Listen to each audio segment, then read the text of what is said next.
दोस्तों नमस्कार। मैं नाथ सोनांचली कथा कहानी और उपन्यास के संग के साथ पुनः हाजिर हूँ। दोस्तों, इस समय हम लोग सुन रहे हैं प्रेमचंद की लिखी हुई कुछ श्रेष्ठ कहानियों का वाचन। इस कड़ी में आज लीजिए सुनिए प्रेमचंद की लिखी हुई एक बहुत ही प्रसिद्ध कहानी मंत्र का वाचन मेरे अर्थात नाथ सोनांचली के स्वर में। दोस्तों, यहाँ मैं यह बता दूं, प्रेमचंद ने मंत्र नाम से 2 कहानियाँ लिखी है। यह मंत्र नाम की उनकी दूसरी कहानी है। तो आइए चलते हैं मंत्र नामक कहानी के वाचन पर। संध्या का समय था।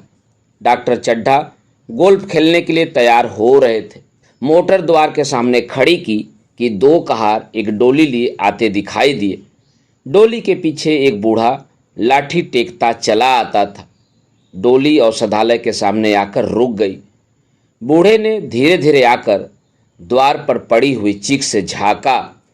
ऐसी साफ सुथरी जमीन पर पैर रखते हुए भय हो रहा था कि कोई घुड़क न बैठे। डॉक्टर साहब को सामने खड़े देखकर भी उसे कुछ कहने का साहस न हुआ। डॉक्टर साहब ने चीख के अंदर से गरज कर कहा, कौन है, क्या चाहता है?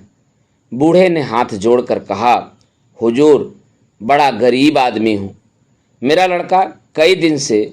डॉक्टर साहब ने सिगार जलाकर कहा, कल सवेरे आओ, कल सवेरे। इस वक्त हम मरीज को नहीं देखते। बूढ़े ने घुटने टेक कर जमीन पर सिर रख दिया और बोला, दुहाई है सरकार की, लड़का मर जाएगा। हुजूर, 4 दिन से आंखें नहीं। डॉक्टर साहब ने कलाई पर नजर डाली। केवल 10 मिनट समय और बाकी था। गोल्फ स्टिक खूंटी से उतारते हुए बोले, कल सवेरे आओ, कल सवेरे। यह हमारे खेलने का समय है। बूढ़े ने पगड़ी उतारकर चौखट पर रख दी और रो कर बोला, हुजूर, एक निगाह देख लें, बस एक निगाह। लड़का हाथ से चला जाएगा हुजूर। 7 लड़कों में यही एक बच रहा है हुजूर। हम दोनों आदमी रो रो कर मर जाएंगे सरकार। आपकी बढ़ती हो दिन बंधु। ऐसे उजड़ देहाती यहाँ प्रायः रोज आया करते थे। डॉक्टर साहब उनके स्वभाव से खूब परिचित थे। कोई कितना भी कुछ कहे पर वे अपनी ही रट लगाते जाएंगे, किसी की सुनेंगे नहीं।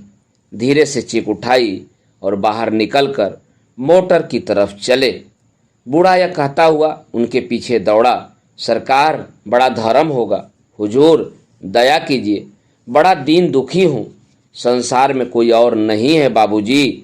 मगर डॉक्टर साहब ने उसकी ओर मुंह फेर कर देखा तक नहीं। मोटर पर बैठकर बोले, कल सवेरे आना। मोटर चली गई। बूढ़ा कई मिनट तक मूर्ति की भांति निश्चल खड़ा रहा। संसार में ऐसे मनुष्य भी होते हैं जो अपने आमोद प्रमोद के आगे किसी की जान की भी परवाह नहीं करते। शायद इसका उसे अब भी विश्वास न आता था। सभ्य संसार इतना निर्मम, इतना कठोर है, इसका ऐसा मर्मभेदी अनुभव अब तक न हुआ था। वह उन पुराने जमाने के जीवों में था जो लगी हुई आग को बुझाने, मुर्दे को कंधा देने, किसी के छप्पर को उठाने और किसी कलह को शांत करने के लिए सदैव तत्पर रहते थे। जब तक बूढ़े को मोटर दिखाई दी, वह खड़ा टकटकी लगाए उस ओर ताकता रहा। शायद उसे अब भी डॉक्टर साहब के लौट आने की आशा थी। फिर उसने कहारों से डोली उठाने को कहा। डोली जिधर से आई थी उधर ही चली गई। चारों ओर से निराश होकर वह डॉक्टर चड्ढा के पास आया था। इनकी बड़ी तारीफ सुनी थी। यहाँ से निराश होकर फिर वह किसी दूसरे डॉक्टर के पास न गया। किस्मत ठोक ली। उसी रात को उसका हंसता खेलता 7 साल का बालक अपनी बाल लीला समाप्त करके इस संसार से सिधार गया। बूढ़े माँ बाप के जीवन का यही एक आधार था। इसी का मुंह देखकर जीते थे। इस दीपक के बुझते ही जीवन की अंधेरी रात भाए भाए करने लगी। बुढ़ापे की विशाल ममता टूटे हुए हृदय से निकलकर अंधकार में आर्त स्वर से रोने लगी। कई साल गुजर गए। डॉक्टर चड्ढा ने खूब यश और धन कमाया, लेकिन इसके साथ ही अपने स्वास्थ्य की रक्षा भी की, जो एक असाधारण बात थी। यह उनके नियमित जीवन का आशीर्वाद था कि 50 वर्ष की अवस्था में उनकी चुस्ती और फुर्ती युवकों को भी लज्जित करती थी। उनके हर एक काम का समय नियत था। इस नियम से वह जौ भर भी न टलते थे। बहुधा लोग स्वास्थ्य के नियमों का पालन उस समय करते हैं जब रोगी हो जाते हैं। डॉक्टर चड्ढा उपचार और संयम का रहस्य खूब समझते थे। उनकी संतान संख्या भी इसी नियम के अधीन थी। उनके केवल 2 बच्चे हुए, एक लड़का और एक लड़की। तीसरी संतान न हुई, इसलिए श्रीमती चड्ढा भी अभी जवान मालूम होती थी। लड़की का तो विवाह हो चुका था, लड़का कॉलेज में पढ़ता था। वहीं माता पिता के जीवन का आधार था। शील और विनय का पुतला, बड़ा ही रसिक, बड़ा ही उदार, विद्यालय का गौरव, युवक समाज की शोभा। मुखमंडल से तेज की छटा निकलती थी। आज उसकी 20वीं सालगिरह थी। संध्या का समय था। हरी हरी घास पर कुर्सियां बिछी हुई थी। शहर के रईस और हुक्काम एक तरफ, कॉलेज के छात्र दूसरी तरफ बैठे भोजन कर रहे थे। बिजली के प्रकाश से सारा मैदान जगमगा रहा था। आमोद प्रमोद का सामान भी जमा था। छोटा सा प्रहसन खेलने की तैयारी थी। प्रहसन स्वयं कैलाश नाथ ने लिखा था। वही मुख्य एक्टर भी था। इस समय वह एक रेशमी कमीज पहने, नंगे सिर नंगे पांव इधर से उधर मित्रों की आवभगत में लगा हुआ था। कोई पुकारता, कैलाश जरा इधर आना। कोई उधर से बुलाता, कैलाश क्या उधर ही रहोगे। सभी उसे छेड़ते थे, चुहले करते थे। बेचारे को जरा दम मारने का अवकाश न मिलता था। सहसा एक रमणी ने उसके पास आकर कहा, क्यों कैलाश, तुम्हारे सांप कहाँ हैं? जरा मुझे दिखला दो। कैलाश ने उससे हाथ मिलाकर कहा, मृणालिनी इस वक्त क्षमा करो, कल दिखा दूंगा। मृणालिनी ने आग्रह किया, जी नहीं, तुम्हें दिखाना पड़ेगा। मैं आज नहीं मानने की, तुम रोज कल कल करते हो। मृणालिनी और कैलाश दोनों सहपाठी थे और एक दूसरे के प्रेम में पगे हुए। कैलाश को सांपों के पालने, खिलाने और नचाने का शौक था। तरह तरह के सांप पाल रखे थे। उनके स्वभाव और चरित्र की परीक्षा करता रहता था। थोड़े दिन हुए उसने विद्यालय में सांपों पर एक मार्के का व्याख्यान दिया था। सांपों को नचाकर दिखाया भी था। प्राणी शास्त्र के बड़े बड़े पंडित भी यह व्याख्यान सुनकर दंग रह गए थे। यह विद्या उसने एक बड़े सपेरे से सीखी थी। सांपों की जड़ी बूटियां जमा करने का उसे मरज था। इतना पता भर मिल जाए कि किसी व्यक्ति के पास कोई अच्छी जड़ी है, फिर उसे चैन न आता था, उसे लेकर ही छोड़ता था। यही व्यसन था। इस पर हजारों रुपए फूंक चुका था। मृणालिनी कई बार आ चुकी थी, पर कभी सांपों को देखने के लिए इतनी उत्सुक न थी। कह नहीं सकते आज उसकी उत्सुकता सचमुच जाग गई थी या वह कैलाश पर अपने अधिकार का प्रदर्शन करना चाहती थी। पर उसका आग्रह बेमौका था। उस कोठरी में कितनी भीड़ लग जाएगी, भीड़ को देखकर सांप कितने चौंकेंगे और रात के समय उन्हें छेड़ा जाना कितना बुरा लगेगा। इन बातों का उसे जरा भी ध्यान न आया। कैलाश ने कहा, नहीं, कल जरूर दिखा दूंगा। इस वक्त अच्छी तरह दिखा भी तो न सकूंगा, कमरे में तिल रखने की भी जगह न मिलेगी। एक महाशय ने छेड़ कर कहा, दिखा क्यों नहीं देते? जरा सी बात के लिए इतना टाल मटोल कर रहे हो। मिस गोविंद, हरगिज न मानना, देखें कैसे नहीं दिखाते। दूसरे महाशय ने और रद्दा चढ़ाया, मिस गोविंद इतनी सीधी और भोली हैं, तभी आप इतना मिजाज करते हैं। दूसरी सुंदरी होती तो इसी बात पर बिगड़ खड़ी होती। तीसरे साहब ने मजाक उड़ाया, अजी बोलना छोड़ देती। भला कोई बात है? इस पर आपका दावा है कि मृणालिनी के लिए जान हाजिर है। मृणालिनी ने देखा कि ये सौदे उसे रंग पर चढ़ा रहे हैं, तो बोली, आप लोग मेरी वकालत न करें, मैं खुद अपनी वकालत कर लूंगी। मैं इस वक्त सांपों का तमाशा नहीं देखना चाहती। चलो छुट्टी हुई।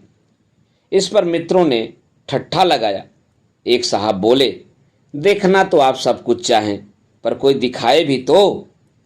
कैलाश को मृणालिनी की झेपी हुई सूरत देखकर मालूम हुआ कि इस वक्त उसका इनकार वास्तव में उसे बुरा लगा है। ज्यों ही प्रतिभोज समाप्त हुआ और गाना शुरू हुआ, मृणालिनी और अन्य मित्रों को सांपों के दरबे के सामने ले जाकर महुअर बजाना शुरू किया। फिर एक एक खाना खोलकर एक एक सांप को निकालने लगा। वाह, क्या कमाल था! ऐसा जान पड़ता था कि वे कीड़े उसकी एक एक बात, उसके मन का एक एक भाव समझते हैं। किसी को उठा लिया, किसी को गर्दन में डाल लिया, किसी को हाथ में लपेट लिया। मृणालिनी बार बार मना करती कि इन्हें गर्दन में न डालो, दूर से ही दिखा दो, बस जरा नचा दो। कैलाश की गर्दन में सांपों को लिपटते देखकर उसकी जान निकल जाती थी। पछता रही थी कि मैंने व्यर्थ ही इससे सांप दिखाने को कहा, मगर कैलाश एक न सुनता था।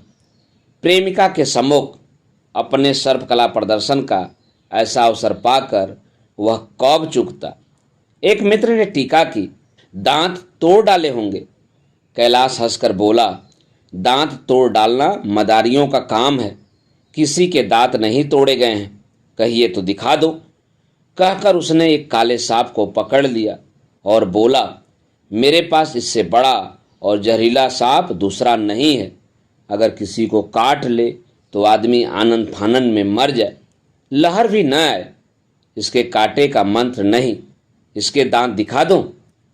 मृणालिनी ने उसका हाथ पकड़कर कहा, नहीं नहीं कैलाश, ईश्वर के लिए इसे छोड़ दो, तुम्हारे पैरों पड़ती हूं।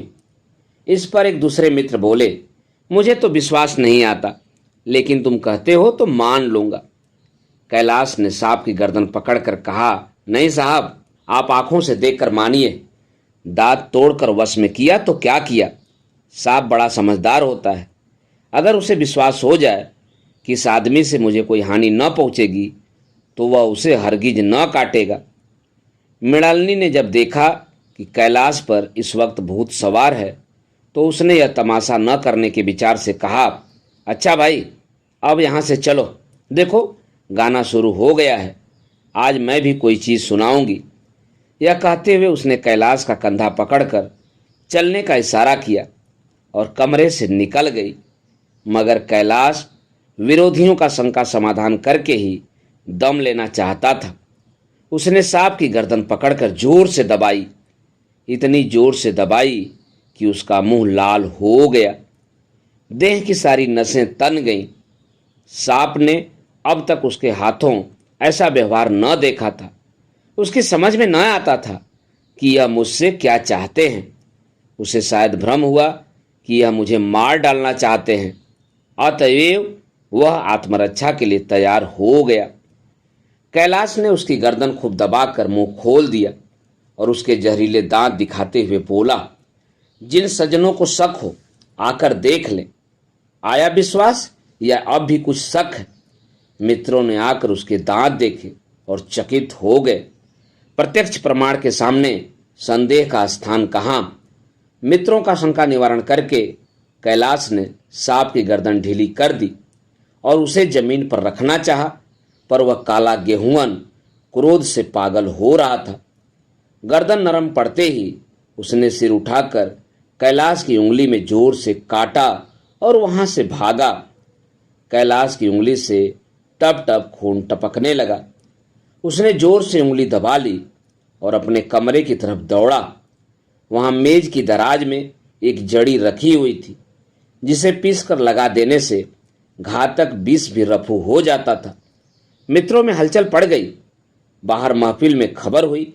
डॉक्टर साहब घबराकर दौड़े। फौरन उंगली की जड़ कसकर बांधी गई और जड़ी पीसने के लिए दी गई। डॉक्टर साहब जड़ी के कायल न थे।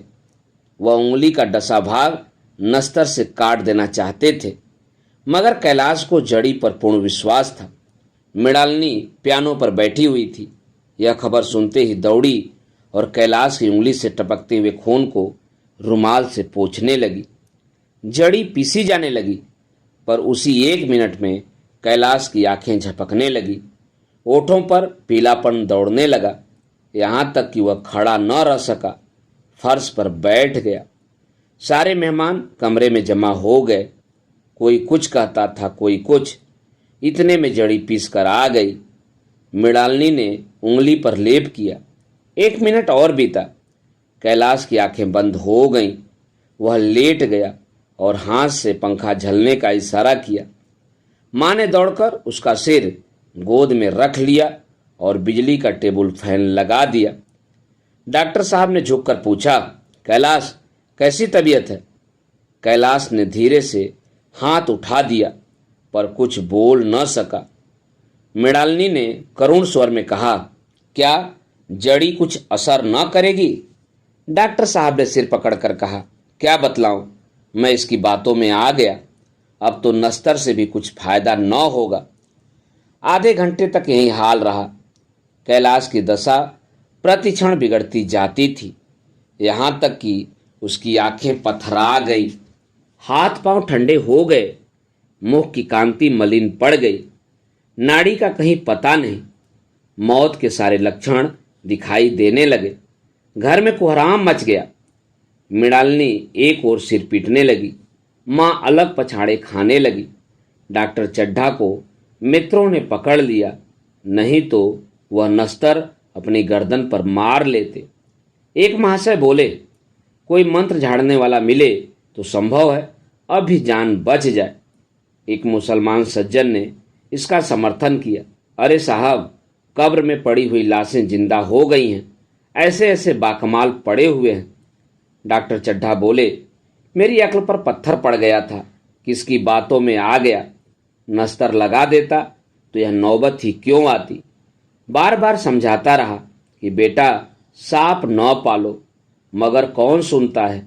बुलाइए किसी झाड़ फूक करने वाले को ही, बुलाइए, मेरा सब कुछ ले ले, मैं अपनी सारी जायदाद उसके पैरों पर रख दूंगा, लंगोटी बांध कर घर से निकल जाऊंगा। मगर मेरा कैलाश, मेरा प्यारा कैलाश उठ बैठे, ईश्वर के लिए किसी को बुलवाइए। एक महाशय का किसी झाड़ने वाले से परिचय था, वह दौड़कर उसे बुला लाए, मगर कैलाश की सूरत देखकर उसे मंत्र चलाने की हिम्मत न पड़ी। बोला, अब क्या हो सकता है सरकार, जो कुछ होना था हो चुका। अरे मूर्ख, यह क्यों नहीं कहता कि जो कुछ न होना था वह हो चुका, जो कुछ होना था वह कहाँ हुआ। माँ बाप ने बेटे का चेहरा कहाँ देखा। मृणालिनी का कामना तरु क्या पल्लव और पुष्प से रंजित हो उठा। मन के वह स्वर्ण स्वप्न जिनसे जीवन आनंद का स्रोत बना हुआ था, क्या पूरे हो गए? जीवन के नृत्य में तारिका मंडित सागर में आमोद की बहार लूटते हुए क्या उनकी नौका जलमग्न नहीं हो गई? जो न होना था वह हो गया। वहीं हरा भरा मैदान था, वहीं सुनहली चांदनी एक निशब्द संगीत की भांति प्रकृति पर छाई हुई थी। वहीं मित्र समाज था, वहीं मनोरंजन के सामान थे, मगर जहां हास्य की ध्वनि थी वहां करुण क्रंदन और अश्रु प्रवाह था। शहर से कई मील दूर एक छोटे से घर में एक बूढ़ा और बुढ़िया अंगीठी के सामने बैठे जाड़े की रात काट रहे थे। बूढ़ा नारियल पीता था और बीच बीच में खांसता था। बुढ़िया दोनों घुटनियों में सिर डाले आग की ओर ताक रही थी। एक मिट्टी के तेल की कुप्पी ताक पर जल रही थी। घर में न चारपाई थी न बिछौना, एक किनारे थोड़ी सी पुआल पड़ी हुई थी। इस कोठरी में एक चूल्हा था। बुढ़िया दिन भर उपले और सूखी लकड़ियां बटोरती थी। बूढ़ा रस्सी बटकर बाजार में बेच आता था, यही उनकी जीविका थी। उन्हें न किसी ने रोते देखा न हंसते। उनका सारा समय जीवित रहने में कट जाता था। मौत द्वार पर खड़ी थी, रोने या हंसने की कहाँ फुर्सत। बुढ़िया ने पूछा, कल के लिए सन तो है नहीं, क्या काम करोगे? जाकर झगड़ू साहब से 10 सेर सन उधार लाऊंगा। उसके पहले के पैसे तो दिए ही नहीं, और उधार कैसे देगा? न देगा न सही, घास तो कहीं नहीं गई है। दोपहर तक क्या 2 आने का भी घास न काट पाऊंगा। इतने में एक आदमी ने द्वार पर आवाज दी, भगत भगत, क्या सो गए? जरा किवाड़ खोलो। भगत ने उठकर किवाड़ खोल दिए। एक आदमी ने अंदर आकर कहा, कुछ सुना? डॉक्टर चड्ढा बाबू के लड़के को सांप काट लिया। भगत ने चौंक कर कहा, चड्ढा बाबू के लड़के को? वही चड्ढा बाबू है ना, जो छावनी के बगले में रहते हैं? हाँ हाँ वही। शहर में हल्ला मचा हुआ है। जाते हो तो जाओ, आदमी बन जाओगे। बूढ़े ने कठोर भाव से सिर हिलाकर कहा, मैं नहीं जाता, मेरी बला जाए। वही चड्ढा है, खूब जानता हूं। भैया को लेकर उन्हीं के पास गया था। खेलने जा रहे थे, पैरों पर गिर पड़ा कि एक नज़र देख लीजिए, मगर सीधे मुंह से बात तक न की। भगवान बैठे सुन रहे थे। अब जान पड़ेगा कि बेटे का गम कैसा होता है। कई लड़के हैं? नहीं जी, यही तो एक लड़का था। सुना है, सबने जवाब दे दिया है। भगवान बड़ा कारसाज है। उस बखत मेरी आंखों से आंसू निकल पड़े थे, पर उन्हें तनिक भी दया न आई थी। मैं तो उनके द्वार पर होता तो भी बात न पूछता। तो न जाओगे? हमने जो सुना था सो कह दिया। अच्छा किया, अच्छा किया। कलेजा ठंडा हो गया, आंखें ठंडी हो गई, लड़का भी ठंडा हो गया होगा। तुम जाओ, आज चैन की नींद सोऊंगा। फिर बुढ़िया से बोले, जरा तंबाकू ले ले, एक चिलम और पीऊंगा। अब मालूम होगा लाला को, सारी साहबी निकल जाएगी। हमारा क्या बिगड़ा? लड़के के मर जाने से कुछ राज तो नहीं चला गया। जहां 6 बच्चे गए थे वहां एक और चला गया। तुम्हारा तो राज सुना हो जाएगा। उसी के वास्ते सबका गला दबा दबा कर जोड़ा था ना। अब क्या करोगे? एक बार देखने जाऊंगा, पर कुछ दिन बाद मिजाज का हाल पूछूंगा। आदमी चला गया। भगत ने किवाड़ बंद कर लिए। तब चिलम पर तंबाकू रख कर पीने लगा। बुढ़िया ने कहा, इतनी रात गए, जाड़े पाले में कौन जाएगा? अरे दोपहर ही होता तो भी मैं न जाता। सवारी दरवाजे पर लेने आती तो भी न जाता। भूल नहीं गया हूं। पन्ना की सूरत आज भी आंखों में फिर रही है। इस निर्दयी ने उसे एक नजर देखा तक नहीं। क्या मैं न जानता था कि वह न बचेगा? खूब जानता था। चड्ढा भगवान नहीं थे कि उनके एक निगाह देख लेने से अमृत बरस जाता। नहीं, खाली मन की दौड़ थी, जरा तसल्ली हो जाती, बस इसीलिए उनके पास गया था। अब किसी दिन जाऊंगा और कहूंगा, क्यों साहब, कहिए क्या रंग है? दुनिया बुरा कहे कि कहे, कोई परवाह नहीं। छोटे आदमियों में तो सब ऐब होते हैं, बड़ों में कोई ऐब नहीं होता, सब देवता होते हैं। भगत के लिए यह जीवन में पहला अवसर था कि ऐसा समाचार पाकर वह बैठा रह गया हो। 80 वर्ष के जीवन में ऐसा कभी न हुआ था कि सांप की खबर पाकर वह दौड़ न गया हो। माघ पूस की अंधेरी रात, चैत बैसाख की धूप और लू, सावन भादों की चढ़ी हुई नदी और नाले, किसी की उसने कभी परवाह न की। वह तुरंत घर से निकल पड़ता था, निस्वार्थ निष्काम। लेन देन का विचार कभी दिल में आया नहीं। यह ऐसा काम ही न था। जान का मूल्य कौन दे सकता है? यह एक पुण्य कार्य था। सैकड़ों निराशों को उसके मंत्रों ने जीवन दान दे दिया था, पर आज वह घर से कदम नहीं निकाल सका। यह खबर सुनकर वह सोने जा रहा है। बुढ़िया ने कहा, तमाकू अंगीठी के पास रखी है, उसके भी आज 2.5 पैसे हो गए, देती ही न थी। बुढ़िया यह कहकर लेटी। बूढ़े ने कुप्पी बुझाई, कुछ देर खड़ा रहा, फिर बैठ गया, अंत को लेट गया। पर यह खबर उसके हृदय पर बोझे की भांति रखी हुई थी। उसे मालूम हो रहा था उसकी कोई चीज खो गई है। जैसे सारे कपड़े गीले हो गए हैं या पैरों में कीचड़ लगा हुआ है, जैसे कोई उसके मन में बैठा हुआ उसे घर से निकालने के लिए कुरेद रहा है। बुढ़िया जरा देर में खर्राटे लेने लगी। बूढ़े बातें करते करते सोते हैं और जरा सा खटका होते ही जागते हैं। तब भगत उठा, अपनी लकड़ी उठा ली और धीरे से किवाड़ खोले। बुढ़िया ने पूछा, कहाँ जाते हो? कहीं नहीं, देखता था कि कितनी रात है। अभी बहुत रात है, सो जाओ। नींद नहीं आती। नींद काहे को आवेगी? मन तो चड्ढा के घर पर लगा हुआ है। चड्ढा ने मेरे साथ कौन सी नेकी कर दी है जो वहां जाऊं? वह आकर पैर पड़े तो भी न जाऊं। उठे तो तुम इसी इरादे से हो। नहीं रे, ऐसी पागल नहीं हूं कि जो मुझे काटे बोए उसके लिए फूल बोता फिरूं। बुढ़िया फिर सो गई। भगत ने किवाड़ लगा दिए और फिर आकर बैठा, पर उसके मन की कुछ ऐसी दशा थी जो बाजे की आवाज कान में पड़ते ही उपदेश सुनने वालों की होती है। आंखें चाहे उपदेशक की ओर हों, पर कान बाजे की ही ओर होते हैं। दिल में भी बाजे की ध्वनि गूंजती रहती है। शर्म के मारे जगह से नहीं उठता। निर्दयी प्रतिघात का भाव भगत के लिए उपदेशक था, पर हृदय उस अभागे युवक की ओर था जो इस समय मर रहा था, जिसके लिए एक एक पल का विलंब घातक था। उसने फिर किवाड़ खोले, इतने धीरे से कि बुढ़िया को खबर भी न हुई। बाहर निकल आया। उसी वक्त गांव का चौकीदार गश्त लगा रहा था। बोला, कैसे उठे भगत? आज तो बड़ी सर्दी है, कहीं जा रहे हो क्या? भगत ने कहा, नहीं जी, जाऊंगा कहाँ। देखता था अभी कितनी रात है, भला क बजे होंगे? चौकीदार बोला, 1 बजा होगा और क्या। अभी थाने से आ रहा था तो डॉक्टर चड्ढा बाबू के बंगले पर बड़ी भीड़ लगी हुई थी। उनके लड़के का हाल तो तुमने सुना होगा, कीड़े ने छू लिया है, चाहे मर भी गया हो। तुम चले जाओ तो शायद बच जाए। सुना है 10,000 रुपये तक देने को तैयार हैं।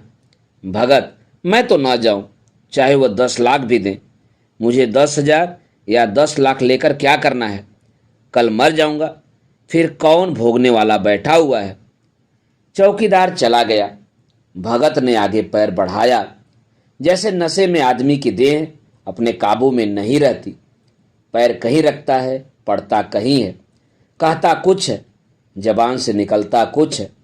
वही हाल इस समय भगत का था। मन में प्रतिकार था, पर कर्म मन के अधीन न था।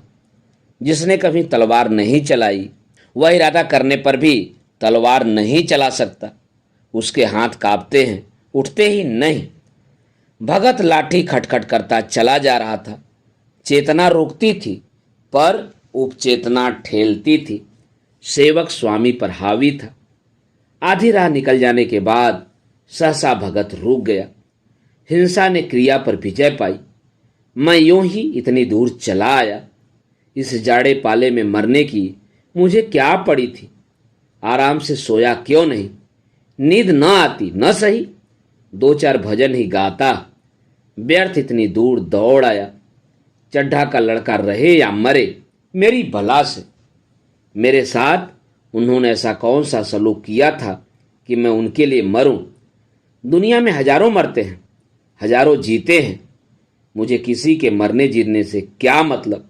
मगर उपचेतना ने अब एक दूसरा रूप धारण किया, जो हिंसा से बहुत कुछ मिलता जुलता था। वह झाड़ फूक करने नहीं जा रहा है। वह देखेगा कि लोग क्या कर रहे हैं। डॉक्टर साहब का रोना पिटना देखेगा, किस तरह सिर पीटते हैं, किस तरह पछाड़े खाते हैं। वह देखेगा कि बड़े लोग भी छोटों की ही भांति रोते हैं या सब्र कर जाते हैं। वे लोग तो विद्वान होते हैं, सब्र कर जाते होंगे। हिंसा भाव को यो धीरज देता हुआ वह फिर आगे बढ़ा। इतने में 2 आदमी आते दिखाई दिए। दोनों बातें करते चले आ रहे थे। चड्ढा बाबू का घर उजड़ गया। वहीं तो एक लड़का था। भगत के कान में यह आवाज पड़ी। उसकी चाल और भी तेज हो गई। थकान के मारे पांव न उठते थे। सिरोभाग इतना बढ़ा जाता था मानो अब मुंह के बल गिर पड़ेगा। इस तरह वह कोई 10 मिनट चला होगा कि डॉक्टर साहब का बंगला नजर आया। बिजली की बत्तियां जल रही थी, मगर सन्नाटा छाया हुआ था। रोने पीटने की आवाज भी न आती थी। भगत का कलेजा धक धक करने लगा। कहीं मुझे बहुत देर तो नहीं हो गई। वह दौड़ने लगा। अपनी उम्र में वह इतना तेज कभी न दौड़ा था। बस मालूम होता था मानो उसके पीछे मौत दौड़ी आ रही है। 2 बज गए थे। मेहमान विदा हो गए। रोने वालों में केवल आकाश के तारे रह गए थे और सभी रो रो कर थक गए थे। बड़ी उत्सुकता के साथ लोग रह रहकर आकाश की ओर देखते थे कि किसी तरह सुबह हो और लाश गंगा की गोद में दी जाए। सहसा भगत ने द्वार पर पहुंचकर आवाज दी, डॉक्टर साहब। डॉक्टर साहब समझे कोई मरीज आया होगा, किसी और दिन उन्होंने उस आदमी को धुतकार दिया होता, मगर आज बाहर निकल आए, देखा एक बूढ़ा आदमी खड़ा है, कमर झुकी हुई, पोपला मुंह, भौहें तक सफेद हो गई थी, लकड़ी के सहारे कांप रहा था। बड़ी नम्रता से बोले, क्या है भाई, आज तो हमारे ऊपर ऐसी मुसीबत पड़ गई है कि कुछ कहते नहीं बनता, फिर कभी आना। इधर 1 महीना तक तो शायद मैं एक भी मरीज को न देख सकूंगा। भगत ने कहा, सुन चुका हूं बाबूजी, इसीलिए आया हूं। भैया कहाँ हैं? जरा मुझे भी दिखा दीजिए। भगवान बड़ा कारसाज है, मुर्दे को भी जिला सकता है, कौन जाने अभी उसे दया आ जाए। चड्ढा ने व्यथित स्वर से कहा, चलो देख लो। मगर 3-4 घंटे हो गए, जो कुछ होना था हो चुका। बहुतेरे झाड़ने फूकने वाले देख देख कर चले गए। डॉक्टर साहब को आशा तो क्या होती, हाँ बूढ़े पर दया आ गई। अंदर ले गए। भगत ने लाश को 1 मिनट तक देखा, तब मुस्कुरा कर बोला, अभी कुछ नहीं बिगड़ा है बाबूजी। वह नारायण चाहेंगे तो आधे घंटे में भैया उठ बैठेंगे। आप नाहक दिल छोटा कर रहे हैं, जरा कहारों से कहिए पानी तो भरें। कहारों ने पानी भर भर कर कैलाश को नहलाना शुरू कर दिया। पाइप बंद हो गया था। कहारों की संख्या अधिक न थी, इसलिए मेहमानों ने अहाते के बाहर के कुएं से पानी भर भर कर कहारों को दिया। मृणालिनी कलसा लिए पानी ला रही थी। बूढ़ा भगत खड़ा मुस्कुरा मुस्कुरा कर मंत्र पढ़ रहा था, मानो विजय उसके सामने खड़ी है। जब एक बार मंत्र समाप्त हो जाता, तब वह एक जड़ी कैलाश को सुहा देता। इस तरह न जाने कितने घड़े कैलाश के सिर पर डाले गए और न जाने कितनी बार भगत ने मंत्र फूका। आखिर जब उषा ने अपनी लाल लाल आंखें खोली तो कैलाश की भी लाल लाल आंखें खोल गईं। एक क्षण में उसने अगड़ाई ली और पानी पीने को मांगा। डॉक्टर चड्ढा ने दौड़कर नारायणी को गले लगा लिया। नारायणी दौड़कर भगत के पैरों पर गिर पड़ी और मृणालिनी कैलाश के सामने आंखों में आंसू भरे पूछने लगी, अब कैसी तबीयत है? एक क्षण में चारों तरफ खबर फैल गई। मित्रगण मुबारकबाद देने आने लगे। डॉक्टर साहब बड़े श्रद्धा भाव से हर एक के सामने भगत का यश गाते फिरते थे। सभी लोग भगत के दर्शनों के लिए उत्सुक हो उठे, मगर अंदर जाकर देखा तो भगत का कहीं पता न था। नौकरों ने कहा, अभी तो यहीं बैठे चिलम पी रहे थे, हम लोग तमाकू देने लगे तो नहीं ली, अपने पास से तमाकू निकाल कर भरी। यहाँ तो भगत की चारों ओर तलाश होने लगी और भगत लपका हुआ घर चला जा रहा था कि बुढ़िया के उठने से पहले पहुंच जाऊं। जब मेहमान लोग चले गए तो डॉक्टर साहब ने नारायणी से कहा, बुढ़ा न जाने कहाँ चला गया, एक चिलम तमाकू का भी रवेदार न हुआ।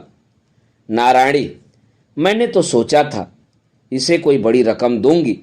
चड्ढा, रात को तो मैंने नहीं पहचाना, पर जरा साफ हो जाने पर पहचान गया।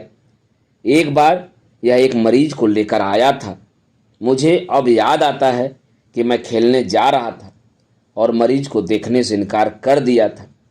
आज उस दिन की बात याद करके मुझे जितनी ग्लानि हो रही है उसे मैं प्रकट नहीं कर सकता। मैं उसे अब खोज निकालूंगा और उसके पैरों पर गिरकर अपना अपराध क्षमा कराऊंगा। वह कुछ लेगा नहीं, यह जानता हूं। उसका जन्म यश की वर्षा करने के लिए ही हुआ है। उसकी सज्जनता ने मुझे ऐसा आदर्श दिखा दिया है जो अब से जीवन पर्यंत मेरे सामने रहेगा। दोस्तों, अभी आप सुन रहे थे प्रेमचंद की लिखी हुई एक बहुत ही प्रसिद्ध कहानी मंत्र का वाचन मेरे अर्थात नाथ सोनांचली के स्वर में। दोस्तों, और भी किस्से कहानी और उपन्यास सुनने के लिए आप मेरे साथ कथा कहानी और उपन्यास के साथ जुड़े रहें। धन्यवाद। नमस्कार।